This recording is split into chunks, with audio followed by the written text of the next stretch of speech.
Go, bring them in.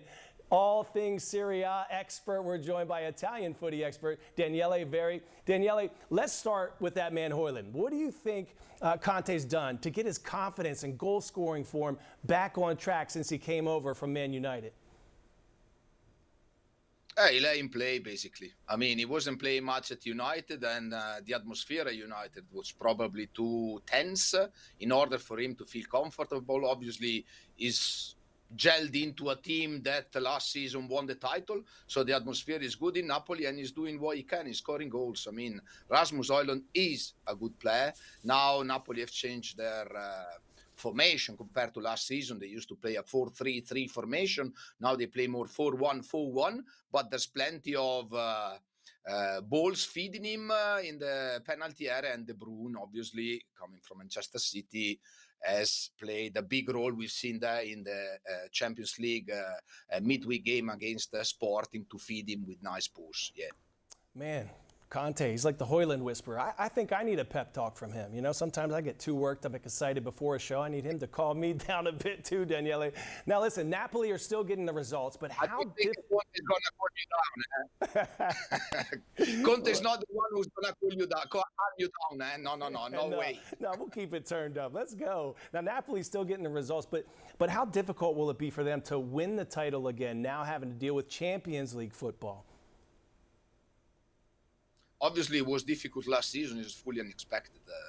To be fair, this season is obviously going to be even more difficult, but let's not forget that Conte got all of the people, all of the players that he wanted to have in order to fight on two different fronts. I mean, starting with Milinkovic-Savic in goal, Buchemann, Gutierrez in defense, Lang, De Bruyne in midfield, Luca and Højlund up front. I mean, he's got those players who he was missing last season, so he can then rotate. He can now rotate them throughout the season. So we'll have to see. Now it's obviously too early. We'll have to wait March, April to see where they stand, how far they've gone in Europe, and then we can have a better opinion. But I mean, he's got what it takes to win the league again, but he's not alone in the league. Great analysis and assessment there. Let's go Juventus. Holding Milan to a goalless draw. Yes, Pulisic had the missed penalty. Leao also had a big miss. But do you think that Max Allegri needed to have his team maybe a little more aggressive to try to go ahead and get those 3 points? I don't think so, to be honest. I mean, AC Milan started off well. They lost the first game of the season against Cremonese at home, fully unexpectedly. But then they won 4 in a row. In the league, 5 if you consider also the Coppa Italia game against Lecce. So they were doing well. They were the better side last night. I mean, they can be happy with 1 point. They can be happy with the performance. What they will be not fully happy with is obviously the fact that they didn't come away from Turin with 3 points. And that's also what Max Allegri said. But I mean, Max Allegri is that kind of manager. Okay, so you can never expect him to become Pep Guardiola. We were talking about Pep Guardiola earlier on, so he will never be Pep Guardiola. He will never be as attacking-minded as other managers around, but I mean, he's successful enough, and he knows how to. He's the one who can calm things down more than Conte, and this is what he has done at AC Milan. Okay, let's talk about maybe the impact another manager is having. Inter Milan are in a new era under new manager Christian Chivu. They sit 4th on the table. Daniele, just 3 points back at Napoli. What have you made so far of their campaign? I mean, they haven't started off well. They lost already 2 games in the league. It's not easy, I think, for a young manager to step into the shoes of Simone Inzaghi. Simone Inzaghi, 2 Champions League finals, titles in Italy.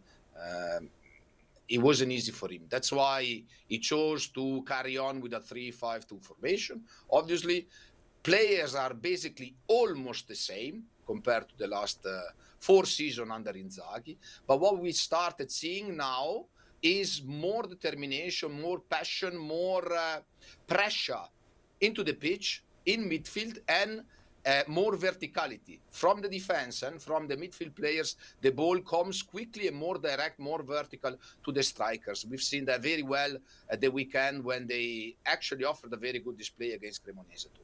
So slowly but surely the team starts to look like Chivu's team rather than Simone Inzaghi's team. Love it. All right, let's talk another new manager. Gasperini has fit right in at Roma and has them joint top, having won 5 of 6, and they're doing it with defensive solidity, right? Does Roma's start and the way they're winning surprise you in any way, or was this expected?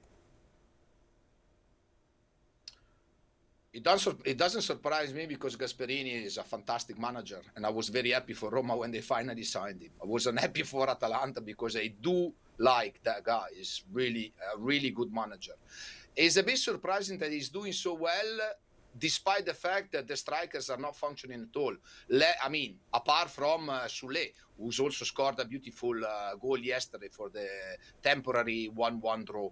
But apart from him, Dovbyk and Ferguson, former Brighton player, they are struggling big time. What happens if they also start performing? I think in general there's a small lack of quality in Roma side compared to Napoli, for example, compared to Inter and maybe also AC Milan, but they are very solid at the moment, and I'm very happy that Gasperini is doing so well. So it doesn't surprise me because he knows what he's doing. I don't think he's fully through with his ideas, or his ideas haven't arrived fully to his squad yet, but it's a matter of time. He's good.